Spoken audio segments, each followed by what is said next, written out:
أعوذ بالله من الشيطان الرجيم بسم الله الرحمن الرحيم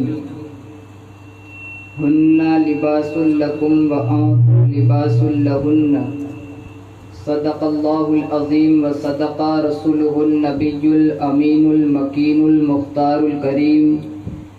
ونحن على ذلك لمن الشاهدين والشاكرين والذاكرين والحمد لله رب العالمين. غوث اعظم بمنے بے سرو ساما مددے قبلہ دی مددے کعبہ ایما مددے بگردہ بے بلا افتاد کشتی ضعیفانو شکستارا تو کشتی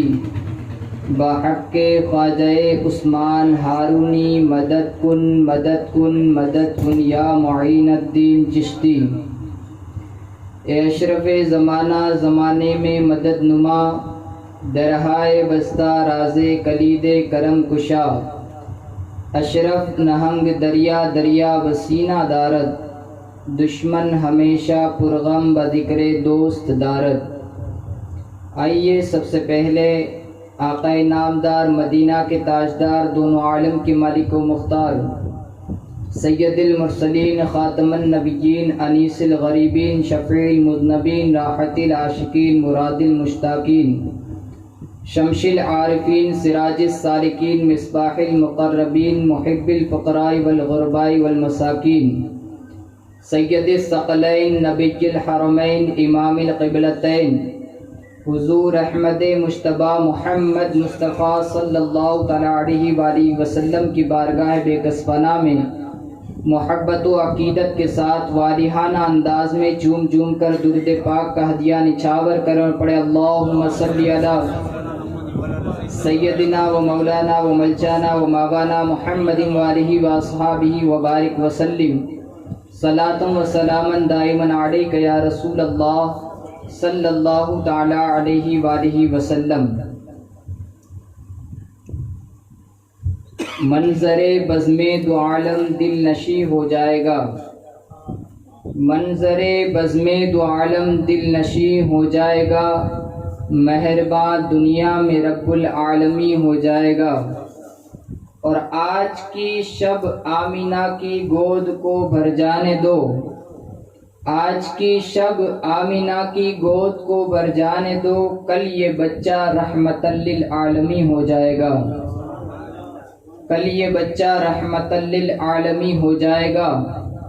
امام اہل سنت کہتے ہیں کہ ہر کام کا ایک وقت ہے اے رضا ہر کام کا ایک وقت ہے کچھ نہ کچھ انعام ہو ہی جائے گا کچھ نہ کچھ انعام ہو ہی جائے گا. آقا کریم صلی اللہ تعالی علیہ وآلہ وسلم کے پیارے دیوانوں، آج کی یہ محفل باوقار ایک شادی خانہ آبادی کے موقع پر منعقد کی گئی ہے. سب سے پہلے جناب حبیب میاں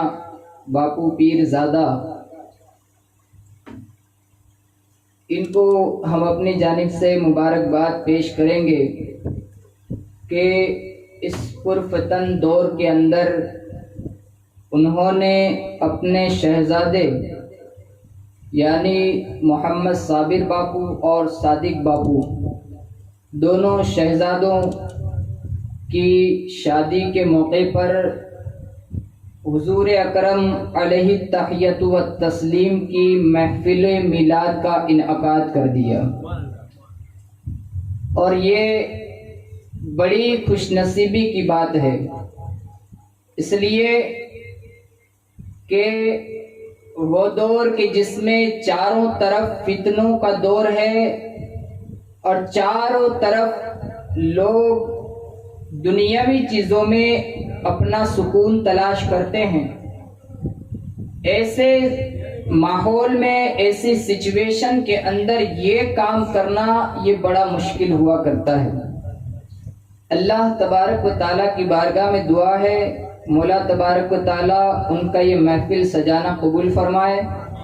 ہم سب کا یہاں حاضر ہونا قبول فرمائے. مجھے آیت مقدسہ کے ماتحت چند باتیں جو کہوں وہ حق کہنے، آپ کو حق سن کر اس پر عمل کرنے کی توفیق عطا فرمائے۔ آقا کریم صلی اللہ تعالیٰ علیہ وسلم کے پیارے دیوانوں، چونکہ کافی وقت بھی ہو چکا ہے، لمبی تمہید نہیں باندھوں گا، چند باتیں جو مجھے عرض کرنی ہے وہ میں عرض کر کے مختصر وقت کے اندر انشاءاللہ محفل کو، تقریر کو مکمل کرنے کی کوشش کروں گا۔ میں نے آیت مبارکہ کا ایک حصہ آپ کے سامنے پیش کیا جس میں اللہ رب العزت ارشاد فرماتا ہے ہنّا لباس لکم وانتم لباس لہن، جس کا سادہ ترجمہ یہ ہوتا ہے کہ مرد حضرات عورتوں کے لباس ہیں اور عورتیں مردوں کے لباس ہیں۔ اب چونکہ انسان سردی ہو، گرمی ہو، بارش ہو یا جس طرح کا موسم ہو، اس حساب سے دنیاوی زندگی کے اندر، روزمرہ کی زندگی کے اندر اپنے لباس کو چوز کرتا ہے، پسند کرتا ہے اور اسے پھر استعمال کرتا ہے۔ لیکن یہ لباس تو سمجھ میں آتا ہے کہ انسان گرمی میں پتلا لباس پہنتا ہے، ٹھنڈی میں موٹا لباس پہنتا ہے، بارش میں ایسا لباس کہ جو بارش کے قطروں اور پانی سے اسے بچا سکے وہ استعمال کرتا ہے۔ یہ ایک ظاہری طور پر لباس کے حوالے سے بات ہمیں سمجھ میں آ رہی ہے، لیکن قرآن پاک میں اللہ نے عورتوں کو مرد اور مردوں کو عورتوں کا لباس کیوں کہا؟ وجہ کیا ہے؟ مطلب کیا ہے؟ اس کی وجہ اور مطلب اس کا یہ ہے کہ مرد جو ہوتے ہیں، جو شوہر جسے کہا جاتا ہے، وہ بیویوں کے شوہر جو ہے وہ اپنی بیویوں کے لباس ہیں، یعنی کہ ہر شوہر کو یہ چاہیے کہ وہ اپنی بیویوں کے عیب کو ڈھانپے، اس کے عیب کو ظاہر نہ کرے، یہ ان کے لباس ہیں۔ اور ہر بیوی کو چاہیے کہ وہ اپنے شوہر کے عیب کو سب کے سامنے ظاہر نہ کرے بلکہ اسے ڈھانپے۔ اور اللہ کے رسول صلی اللہ تعالیٰ علیہ وسلم ارشاد فرماتے ہیں کہ جو دنیا کے اندر کسی کے عیب کو ڈھانپے گا، پوشیدہ رکھے گا، اللہ تبارک و تعالیٰ محشر کے میدان میں اس کے 100 عیبوں کو ظاہر نہیں ہونے دے گا۔ پتہ چلا کہ اسی کو مرد اور عورت کا لباس قرآن نے کہا۔ ایک آیت کے اندر اللہ تبارک و تعالیٰ ارشاد فرماتا ہے وَجَعَلَ بَيْنَكُمْ مَوَدَّةً وَرَحْمَةً، یعنی اللہ تبارک و تعالیٰ نے میاں اور بیوی دونوں کو، فریقین کو، زوجین کو، اللہ تبارک و تعالیٰ نے محبت اور رحمت عطا فرمائی۔ یہ جملہ بڑا غور کرنے کا ہے، اگر آگے انشاءاللہ بات کرنے کا موقع ملا تو اس پر میں آپ کو بتاؤں گا، لیکن یہاں پر یہ ہے اس کا ترجمہ کہ اللہ نے دونوں کے درمیان محبت اور رحمت عطا فرمائی۔ پیارے آقا صلی اللہ تعالیٰ علیہ وسلم کے پیارے دیوانوں، یہ نکاح کا موقع ہے، شادی کا موقع ہے، اور نکاح کا وہ رشتہ ہے، شادی کا وہ رشتہ ہے کہ سارے رشتے زمین پر آنے کے بعد جو ہے بنتے ہیں اور بنائے گئے، لیکن یہ ایک واحد میاں بیوی کا شادی کا، نکاح کا وہ رشتہ ہے کہ اللہ تبارک و تعالیٰ نے اسے جنت میں پیدا فرمایا، جنت میں بنایا۔ پتہ چلا کہ یہ کوئی عام رشتہ نہیں ہے، یہ ایک اہمیت والا رشتہ ہے، یہ بڑا مضبوط رشتہ ہے۔ حضرت سیدنا آدم علیہ نبی جینا علیہ السلام کو اللہ تبارک و تعالیٰ نے پیدا فرمایا، اور اس کے بعد انہی کی پسلی سے حضرت حوا رضی اللہ تعالی عنہا کو تخلیق فرمایا۔ اور پھر جب حضرت آدم علیہ نبی جینا علیہ السلام حضرت حوا سے مانوس ہوئے اور ان کے قریب جانے لگے تو اللہ تبارک و تعالیٰ نے روکا اور ارشاد فرمایا اے آدم تم اسے ایسے مس نہیں کر سکتے، چھو نہیں سکتے، تمہیں مہر ادا کرنا ہوگا۔ پھر درود پاک حضور صلی اللہ تعالیٰ علیہ وسلم کی ذات پر پڑھنے کا حکم ہوا، اور اس کے بعد جو ہے درود پاک پڑھا گیا، یہ مہر رکھا گیا تھا ان کا، اور اس کے بعد اللہ تبارک و تعالیٰ نے آپ کو ان کے قریب جانے کی اجازت دی۔ بہرحال کہنے کا مقصد یہ ہے کہ یہ نکاح کا وہ معطر رشتہ ہے کہ جس کو اللہ نے جنت میں پیدا فرمایا۔ اللہ تبارک و تعالیٰ نے اس رشتے کو بڑی اہمیت عطا فرمائی ہے۔ قرآن میں جگہ جگہ پر اللہ تبارک و تعالیٰ نے میاں بیوی کے حوالے سے ارشاد فرمایا، کہیں محبت عطا فرمائی، کہیں محبت کا لفظ ہے، کہیں رحمت کا لفظ ہے، کہیں ایک دوسرے کا لباس قرار دیا گیا، اور اللہ تبارک و تعالیٰ نے کہیں جو ہے میاں کو بیوی کے اور بیوی کو میاں کے، جو ہے شوہر کو بیوی کے اور بیوی کو شوہر کے حقوق بتائے۔ یعنی قرآن میں اس رشتے کی بڑی اہمیت سے وضاحت کی گئی ہے۔ پیارے آقا صلی اللہ تعالیٰ علیہ وسلم کے پیارے دیوانوں، اور پھر حضور سرور کائنات صلی اللہ تعالیٰ علیہ وسلم ارشاد فرماتے ہیں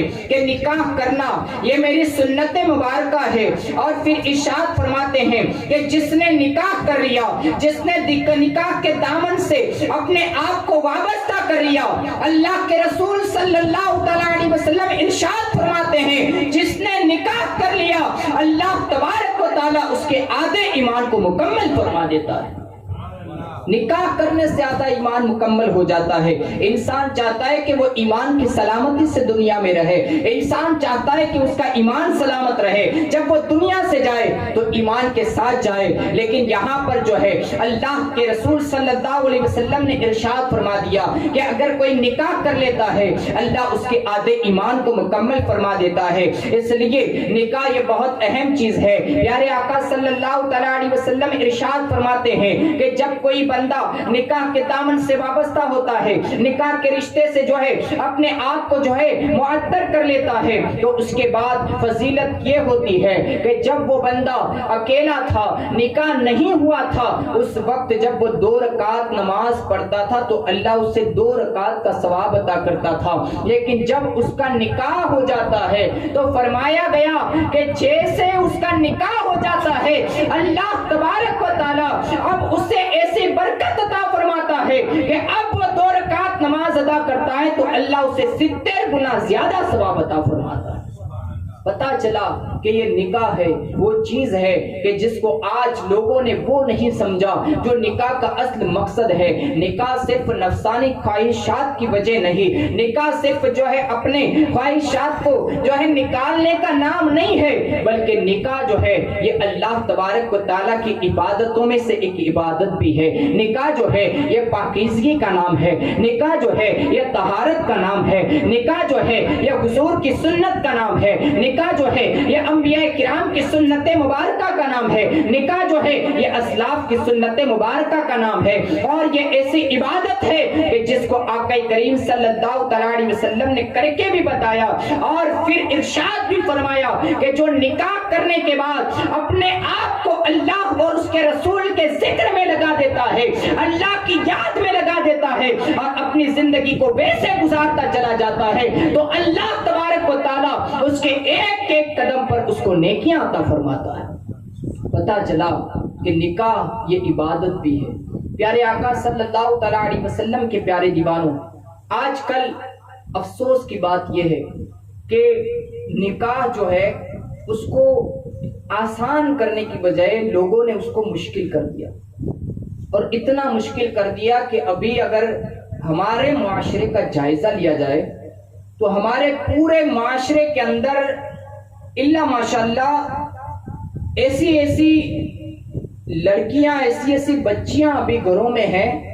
کہ جو صرف اور صرف کہیں مہنگائی کی وجہ سے یا کہیں پر رواج ایسے جو نکالے ہیں لوگوں نے، اس رواج کی وجہ سے آج ان کی کافی طویل عمریں ہو چکی ہیں، لیکن اتنا نکاح کو مشکل کر دیا لوگوں نے، معاشرے نے،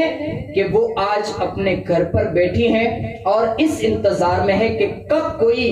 ان کے لیے بھی رشتہ لے کر آئے اور ان کا بھی کبھی نکاح ہو جائے۔ وجہ کیا ہے؟ کیوں بیٹھی ہے اتنی عمر کے بعد؟ وجہ صرف یہ ہے کہ انسانوں نے، لوگوں نے نکاح کو آسان کرنے کی بجائے مشکل کر دیا۔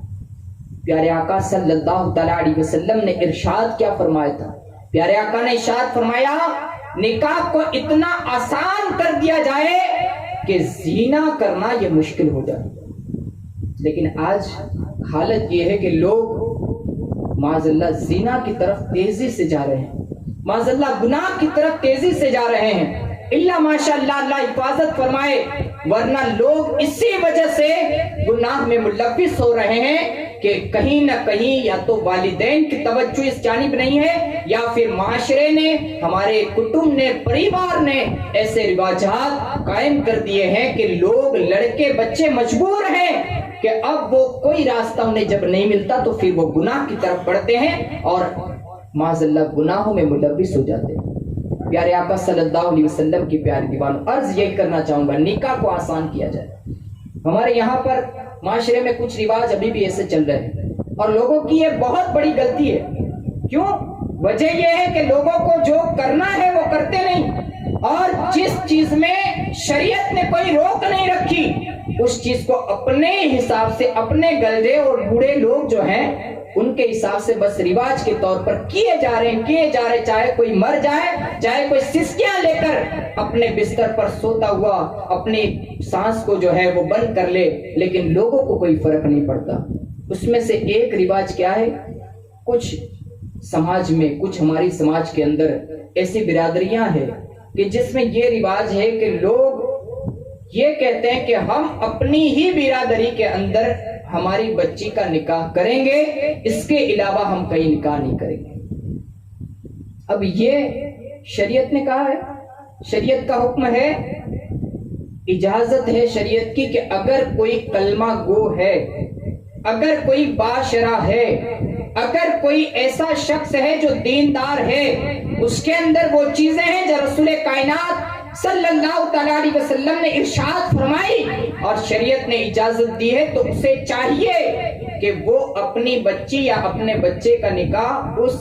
انسان کے ساتھ کر دے کہ جو سامنے موجود ہے۔ اب اس میں یہ قید نہیں ہے کہ وہ برادری ہی کا ہونا چاہیے، اور اس میں کچھ لوگوں کا تو ایسا رویہ ہے، ایسا رواج ہے کہ برادری تو ٹھیک ہے، جس کو ہم ذات کہتے ہیں، ذات تو ٹھیک ہے، اب یہاں پر تو اٹک کی بھی قید لگائی جاتی ہے کہ اگر یہ اٹک ہوگی، اگر ایسے لوگ ہوں گے تو ہم اپنی شادیاں اور نکاح اور اپنے رشتے ان کے ساتھ قائم کریں گے، ورنہ ہم نہیں کریں گے۔ یہ کس نے کہا؟ یہ جو کر رہے ہیں لوگ، ہاں جب ایسا زمانہ تھا، جب ایسا سمے ہوتا تھا تو الگ بات تھی، لیکن آج کیسا دور چلا ہے۔ لیکن اس کے برعکس اگر دیکھا جائے تو کسی ایسے کے ساتھ کہ جو کلمے کا شریک نہیں ہے، یعنی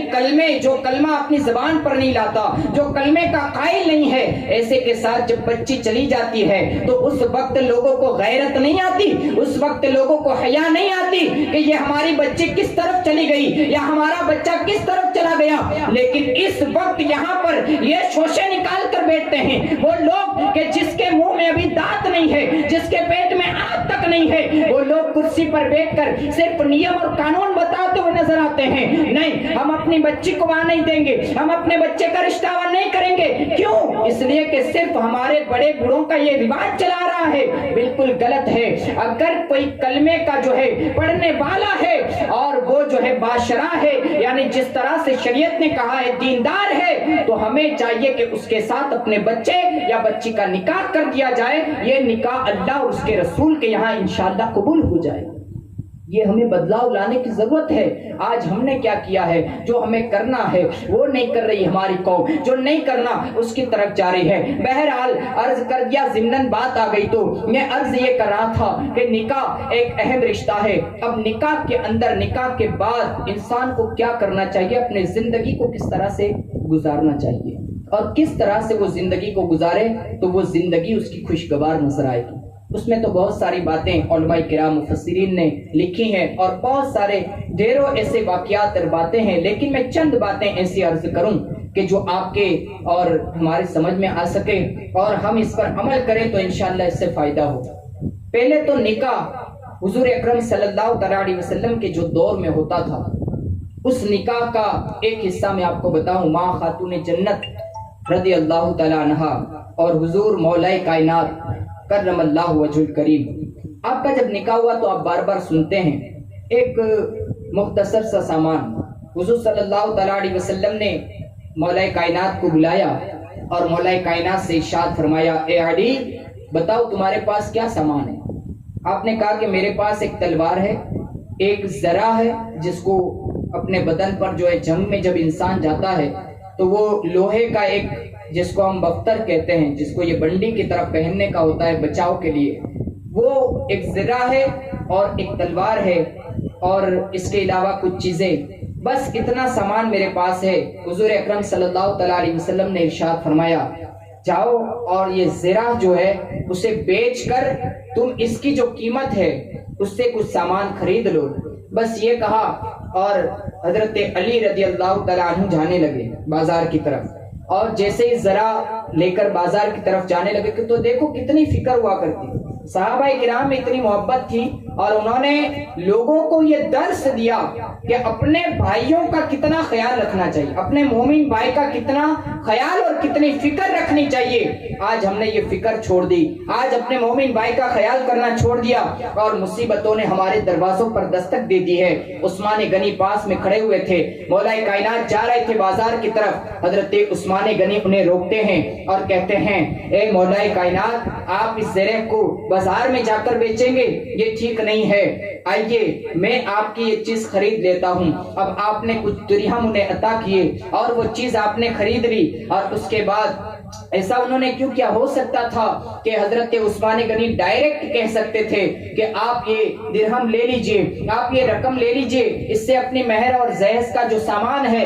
وہ سارا خرید لیجئے، آپ اپنی نکاح کو مکمل کیجئے. لیکن عثمان غنی جانتے تھے کہ یہ کوئی عام بندہ نہیں ہے، یہ کوئی عام انسان نہیں ہے، انہیں مولا کائنات کہتے ہیں. اور حضور نے کہا ہے جس چیز کا میں مولا ہوں علی اس چیز کا مولا ہے. تو اب جو ہے ان کی غیرت کو جھانکتے تھے عثمان غنی کہ اگر ڈائریکٹ میں درہم دوں گا، اگر ڈائریکٹ رقم دوں گا، علی کے گوارا نہ کریں گے، علی اسے قبول نہ کریں گے. اس لیے آپ نے ان سے خرید کر لیا، آپ نے اس سے خرید لیا اور اس کے بعد وہ درہم عطا کیے. اور پھر درہم عطا کرنے کے بعد انہوں نے مہر کا جو سامان تھا، جہیز کا جو سامان تھا، وہ سامان کھجور کا گدا، وہ کھجور کے تکیے اور کچھ اور سامان جو تھا چکی وغیرہ، یہ ساری چیزیں جو خریدی گئی اور اس کے بعد جو ہے وہ مہر کی رقم ادا کی گئی. اور پھر جو ہے آپ کا نکاح یہ ہوا کہ نکاح ہو گیا. اس کے بعد جو ہے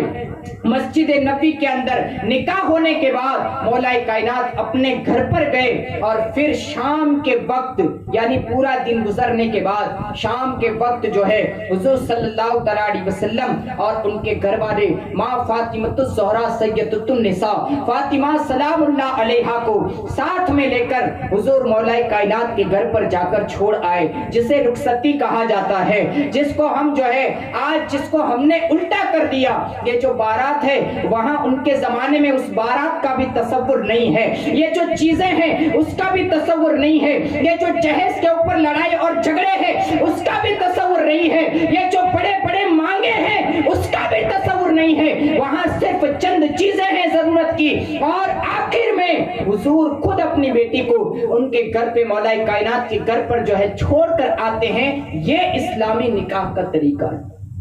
یہ طریقہ اسلامی ہے. آج ہم نے اس میں کتنی چینجنگ کر دی ہے. سب سے پہلے یہ کہ ہم جو ہے نکاح کو مسجد میں کرنا ہم نے چھوڑ دیا. کچھ لوگ کر رہے ہیں اور اللہ ماشاءاللہ اللہ انہیں توفیق دے، لیکن میں یہ عرض کر رہا ہوں کہ سنت یہی ہے کہ نکاح مسجد میں ہو. سنت یہ ہے کہ نکاح مسجد میں کی جائے اور اس میں اور زیادہ برکت ہو جاتی ہے. اس کے بعد دوسرا یہ کہ دہیز کی مانگ نہ ہو. تیسرا یہ کہ اب وہ بارات کا سلسلہ تو شاید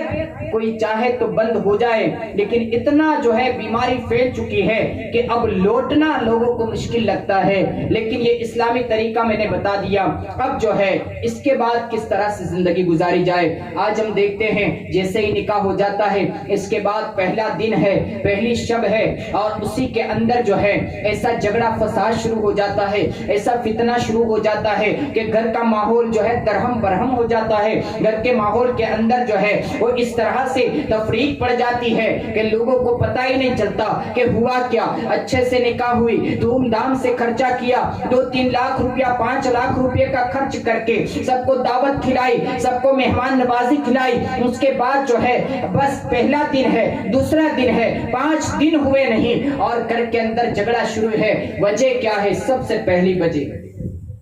اب سنیے گا، سب سے پہلی وجہ یہ کہ جہاں پر بیٹی نکاح کر کے جاتی ہے وہاں پر جو ساس ہے اس کی، وہ ساس کے ذہن میں ابھی نہیں بلکہ جب سے رشتہ ہوا ہے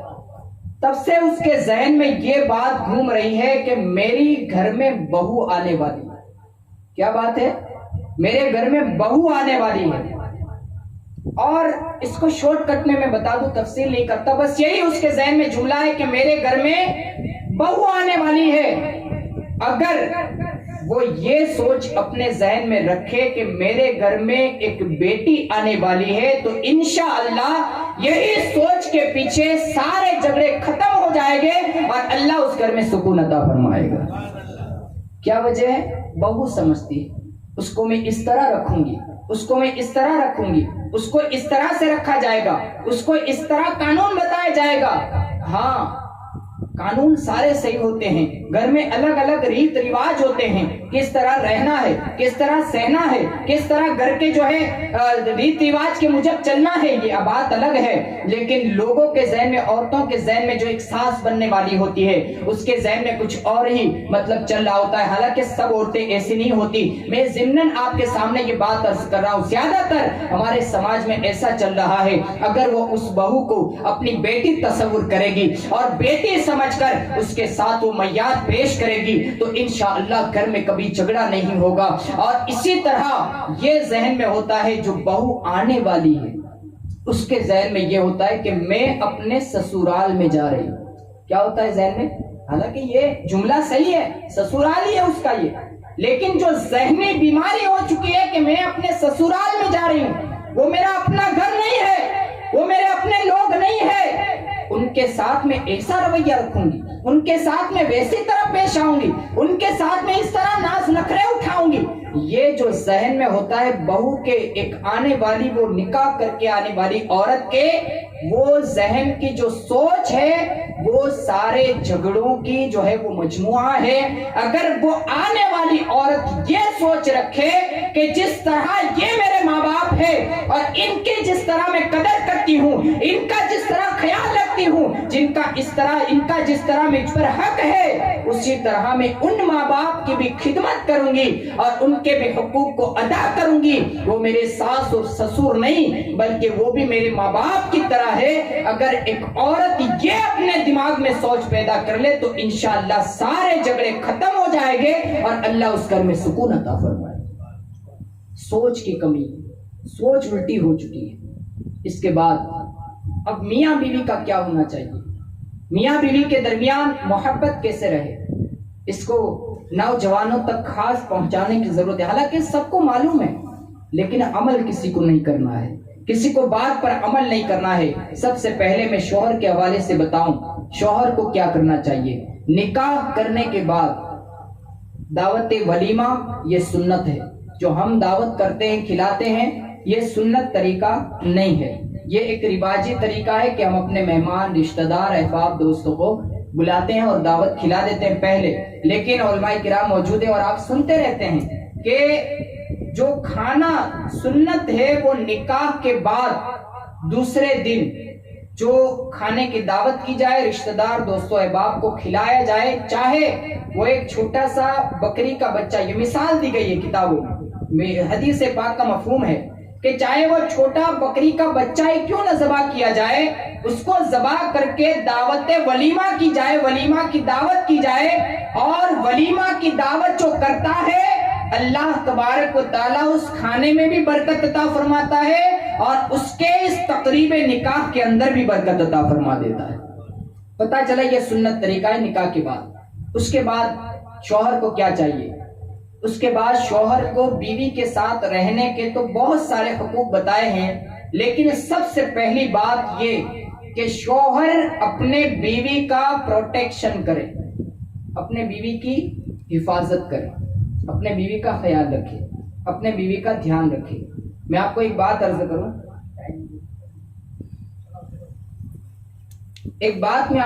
کروں، کہ بیوی کا پروٹیکشن کیوں بتایا؟ یہ کتابوں میں جو باتیں درج ہے کہ بیوی کی حفاظت شوہر کے ذمے ہے، بیوی کا پروٹیکشن۔ حضرت عائشہ صدیقہ رضی اللہ تعالی عنہا ام المؤمنین، آپ حضور صلی اللہ تعالی علیہ وسلم کے گھر میں حجرے میں موجود ہیں، اور حضور صلی اللہ تعالی علیہ وسلم بھی آپ کے سامنے جلوہ گر ہیں، اور چونکہ آپ کی درمیانی محبت اس قدر تھی کہ جو آپ نے بیانات میں تقریروں میں سنے ہیں کہ حضرت عائشہ دیگر ازواج مطہرات اور حضور اکرم صلی اللہ تعالی علیہ وسلم کے مابین کس طرح سے محبت اور مودت تھی، اللہ نے ان کو جو ہے ہمارے لیے اسوہ حسنہ بنا کر جو ہے ان کی زندگی ہمارے لیے نمونہ عمل بنا کر بتائی گئی ہے۔ تو وہ محبت تھی، لیکن کبھی کبھی کیونکہ میاں بیوی کا گھر ہوتا ہے، کبھی کبھی رک جھک ہو جاتی ہے۔ تو اب ایسا ہوا کہ حضرت سیدنا صدیق اکبر رضی اللہ تعالیٰ عنہ باہر سے تشریف لا رہے تھے،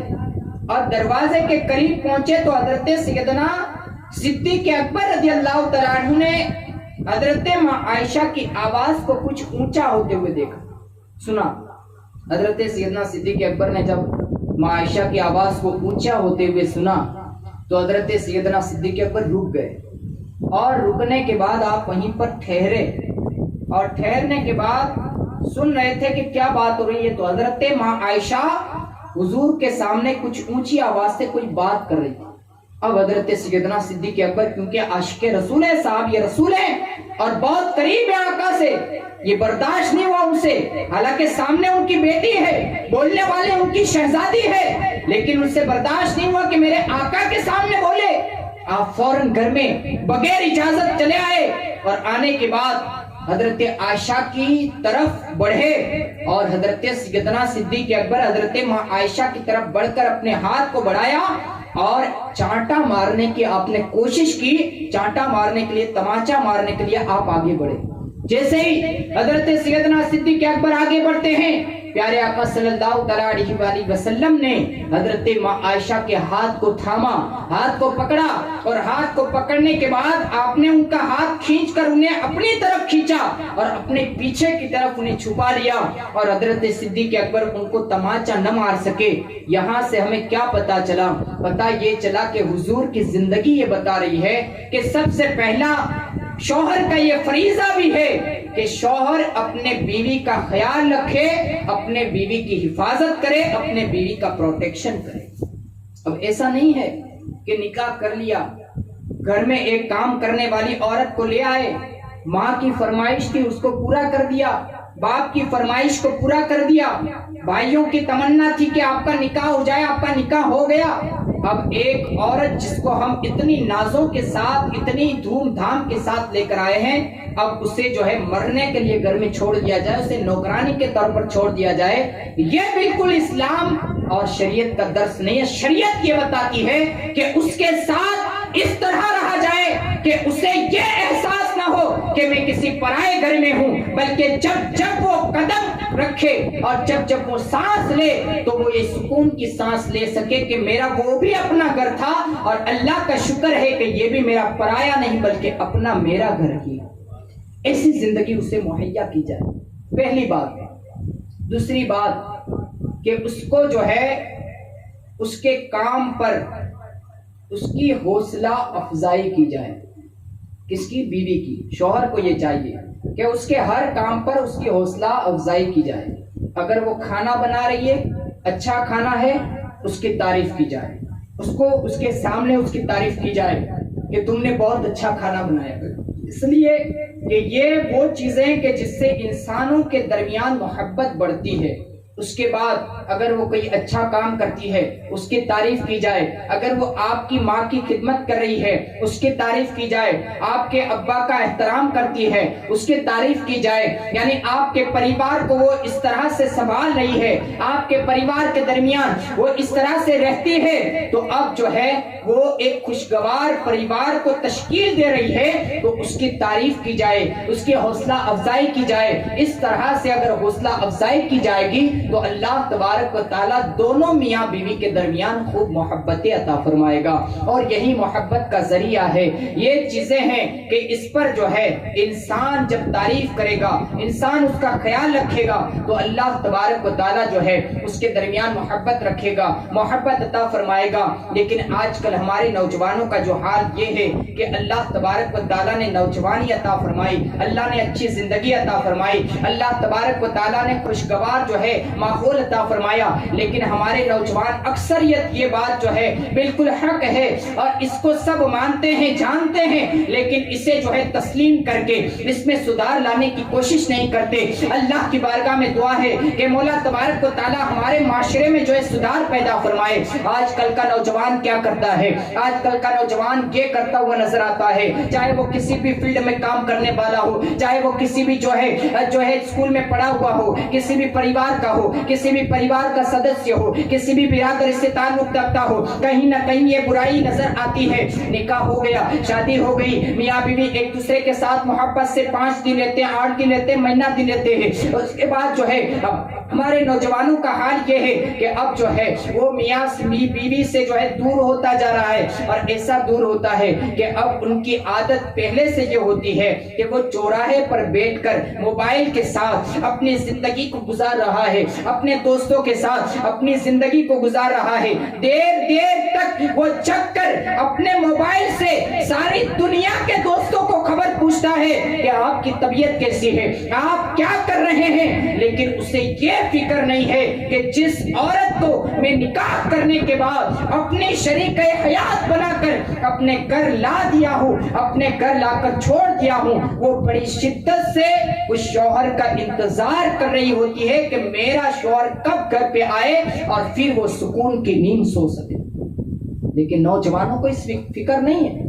نوجوان اپنی زندگی گزارے۔ کچھ نوجوانوں نے اس زندگی، اس طرز پر زندگی گزارتے گزارتے یہاں تک نوبت آئی، یہ علماء کرام اور آپ سبھی جانتے ہیں کہ لوگوں کا طلاق تک ہو گیا حضرت، اس وجہ سے کہ وہ اپنی بیوی پر توجہ نہیں دیتے، دھیان نہیں دیتے۔ اور جب بیوی پر توجہ نہ دی جائے نا، تو میں آپ کو اور ایک بات بتاؤں، آج کر کی کہانی یہ ہے، کر کی داستان یہ ہے کہ ہر بیوی جب اس کا شوہر گھر پہ آتا ہے تو کوئی بیوی اپنے بستر پر لیٹی ہے، کہتی ہے میرا سر دکھ رہا ہے، کوئی بیوی اپنے بستر پر لیٹ کر کہتی ہے مجھے بخار ہے۔ یہ کہیں تو صحیح بھی ہوتا ہے، لیکن کہیں ایسا ہوتا ہے کہ شوہر جب بیوی پر توجہ نہیں دیتا نا، دھیان نہیں دیتا، تو پھر بیوی کچھ نہ کچھ ایسا بہانہ ڈھونڈتی ہے کہ وہ شوہر اس پر توجہ دے، شوہر اس پر دھیان دے،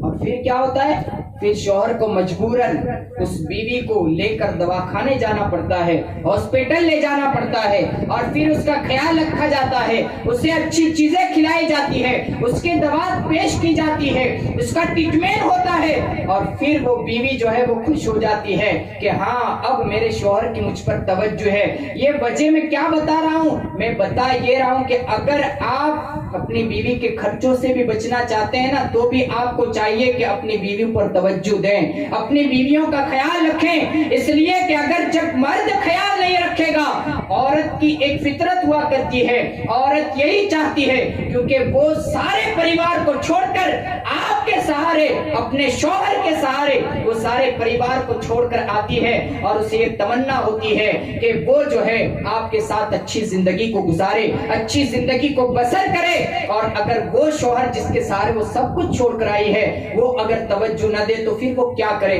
اس لیے میں آپ اور نوجوانوں سے یہ عرض کروں گا، اپنی بیویوں کا سب سے پہلے پروٹیکشن کریں، یعنی ان کا خیال رکھیں، دوسرے نمبر میں ان پر توجہ رکھیں، اور ان پر ہر وقت جو ہے ان کے سامنے مسکراہٹ سے پیش آئیں، خوشی کے آثار سے پیش آئیں، اور تیسری چیز یہ کہ ان کی حوصلہ افزائی کرے۔ یہ میں نے شوہر کے حوالے سے 3 یا چند باتیں جو عرض کر دی، لیکن میں اب بیوی کے حوالے سے چند باتیں عرض کر کے اس کے بعد اپنی گفتگو کو مکمل کرنے کی کوشش کروں گا کہ یہ شوہر کے جو حقوق ہیں،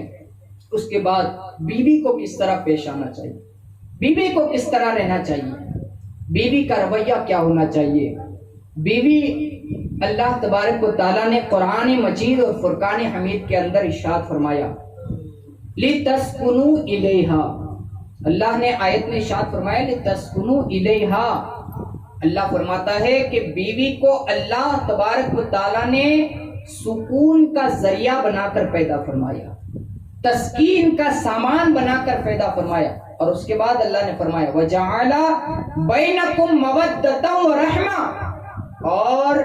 دونوں کے درمیان اللہ تبارک و تعالیٰ نے مودت اور رحمت کو اللہ نے پیدا فرمایا۔ سکون کا ذریعہ کیا ہوا کرتا ہے جب انسان اپنی زندگی کے اندر دوڑ دھوپ کی وہ زندگی، دوڑ دھام کی وہ زندگی، کام پر جاتا ہے، کاج کرتا ہے،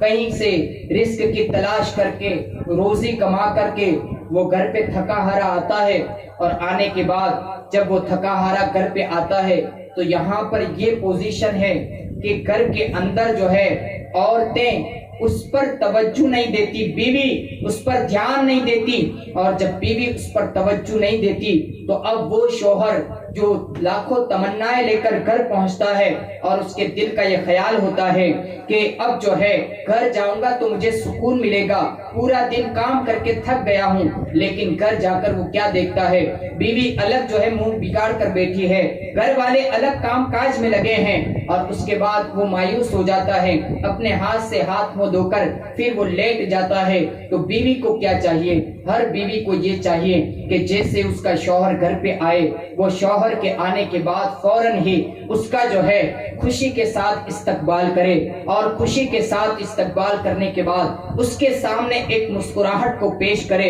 اور جیسے ہی مسکراہٹ کو پیش کرے گی یقیناً وہ تھکا ہوا پورے دن کا وہ انسان جو تھکا ہے، بیوی کی ایک مسکراہٹ دیکھتا ہے تو اس کے سارے تھکاوٹ دور ہو جاتی ہے، اور اس کے چہرے پر پھر سے جو ہے رونق آ جاتی ہے۔ تو ہر بیوی کو یہ چاہیے کہ وہ اپنی تھکان آنے والے اس شوہر کو، تھکان سے آنے والے اس شوہر کا مسکراہٹ کے ساتھ استقبال کرے۔ بیوی بھی اپنے شوہر پر توجہ دے، اپنے شوہر پر دھیان دے۔ اس پر میں ایک چھوٹی سی حکایت پیش کر کے گفتگو کو مکمل کر دوں۔ آقا کریم صلی اللہ علیہ وسلم کے پیارے دیوانوں، زمانہ اسلاف کے اندر حضور صلی اللہ علیہ وسلم کے دور کے اندر ایک صحابیہ ہیں، اور وہ صحابیہ جو ہے حضور کے زمانے کی وہ تربیت یافتہ صحابیہ ہیں کہ ان کے شوہر جو ہے ایک سفر کے لیے روانہ ہوئے۔ جب سفر کے لیے روانہ ہوئے تو ان کا ایک چھوٹا سا بچہ جو بیمار تھا، اور وہ چھوٹا سا بچہ بیمار رکھ کے وہ گھر پہ سے نکلے، اور اس کے بعد کچھ دنوں کے بعد وہ یہ کہہ کر گئے تھے کچھ دنوں کے بعد واپسی ہوگی، اور یہ بھی کہا تھا کہ جب تک میں واپس نہ آ جاؤں تو میری اجازت کے بغیر تم کہیں پر مت جانا، اور اپنے گھر پر ٹھہرنا، اپنے گھر پر قیام کرنا۔ وہ چلے جاتے ہیں۔ اس کے بعد کچھ دن گزرتے ہیں کہ وہ جو عورت تھی، وہ جو صحابیہ تھی، ان کے والد کا، ان کے ابا جان کا انتقال ہو جاتا ہے۔ ان کے ابا جان جیسے انتقال ہوتا ہے، کوئی آ کے خبر دیتا ہے اور کہتا ہے کہ آپ کے والد کا انتقال ہو چکا ہے۔ جب عورت کو یہ پتا چلا، اب ظاہر سی بات ہے والد کا اور بیٹے کا، اولاد کا وہ رشتہ ہوتا ہے کہ اگر اس کی طبیعت خراب ہو تو اولاد مچل جاتی ہے، اولاد جو ہے وہ حیران ہو جاتی، پریشان ہو جاتی ہے۔ یہاں پر تو اس کے باپ کا انتقال ہو چکا ہے، جیسے خبر سنی تو مچل گئی، تڑپ گئی، اور اس کے بعد انہوں نے روئے اور آنسو بھی بہائے۔ لیکن جب ان کے جانے کا وقت آیا، ان کو لے جانے لگے لوگ، تو انہوں نے ایک جملہ کہا، قربان جائیں ان صحابیاں پر، ان اسلاف کی عورتوں پر۔ وہ عورت کہتی ہے، وہ صحابیہ عرض کرتی ہے کہ میں آپ کے گھر، اپنے ابا کے گھر نہیں جا سکتی۔ کسی نے پوچھا وجہ کیا ہے؟ کہا وجہ یہ ہے کہ میرے شوہر نے منع کیا ہے، لیکن اگر میرے آقا حضور احمد مجتبی محمد مصطفیٰ صلی اللہ تعالیٰ علیہ وسلم اجازت دیں گے تو میں ضرور جو ہے اپنے والد کے انتقال پر ان کی بیعت پر جاؤں گی۔ آقا کریم صلی اللہ تعالیٰ علیہ وسلم سے پوچھا گیا، آقا ایک عورت ایک صحابیہ ہے، ان کے شوہر سفر پر ہے، ان کے ابا کا انتقال ہو چکا ہے، اب آپ اجازت دیں، وہ منع کر کے گئے ہیں کہ کہیں نہ جائیں، لیکن آپ اجازت دیں گے تو وہ اپنے باپ کی میت پر آئیں گی، وہ آپ کی میت پر جو ہے باپ کی میت پر آ سکیں گی۔ آقا نے کیا ارشاد فرمایا؟ اس سے عورتوں کو ایک سبق حاصل ہوتا ہے۔ آقا نے ارشاد فرمایا اسے چاہیے کہ وہ عورت اپنے شوہر کی فرما برداری کرے اور وہ شوہر کی بات کو مانے، وہ اپنے گھر سے باہر نہ نکلے۔ ایسا 3 مرتبہ آپ نے ارشاد فرمایا۔ اس کے بعد اس کے شوہر گھر پہ آتے ہیں اور اس کے بعد جیسے ہی گھر پہ آئے اور اب جو ہے وہ گھر پہ آنے کے بعد انہوں نے یہ بات پیش کی، اس کے بعد آقا کریم صلی اللہ علیہ وسلم کے سامنے پیشی ہوئی اور پیشی کے بعد ارشاد فرمایا کہ جس عورت نے اپنے شوہر کی فرمانبرداری کی، اپنے شوہر کی بات کو مانا، گویا کہ اس نے اللہ اور اس کے رسول کی بات کو مانا، اور جو اللہ اور اس کے رسول کی بات کو مانتا ہے اللہ اور اس کے رسول اسے جنت کی بشارت عطا فرماتے ہیں۔ پتا چلا کہ عورت کو چاہیے کہ وہ اپنے شوہر کی فرما برداری کرے، عورت کو چاہیے وہ اپنے شوہر کے حقوق کو جو ہے بچا لائے۔ اس طرح سے ایک دوسرے کے درمیان جو ہے یہ محبت بڑھے گی اور محبت پیدا ہوگی تو آسانی کے ساتھ جو ہے ان کی زندگی خوشگوار زندگی گزرتی ہوئی نظر آئے گی۔ بس یہی ہے کہ یہ آج کی محفل کا جو انعقاد ہے یہ ایک شادی کے موقع پر ہے، محفل میلاد سجائی گئی اور یہ اچھا کام جو کیا گیا تو اللہ تبارک و تعالیٰ اور اس کے رسول اس کام سے خوش ہوتے ہیں، اور میلاد کی محفل جو سجاتا ہے تو حضور صلی اللہ تعالیٰ علیہ وسلم پر ان پر جو ہے نظر عنایت اور نظر خاص فرماتے ہیں۔ تو اللہ تبارک و تعالیٰ کی بارگاہ میں دعا ہے مولا تبارک و تعالیٰ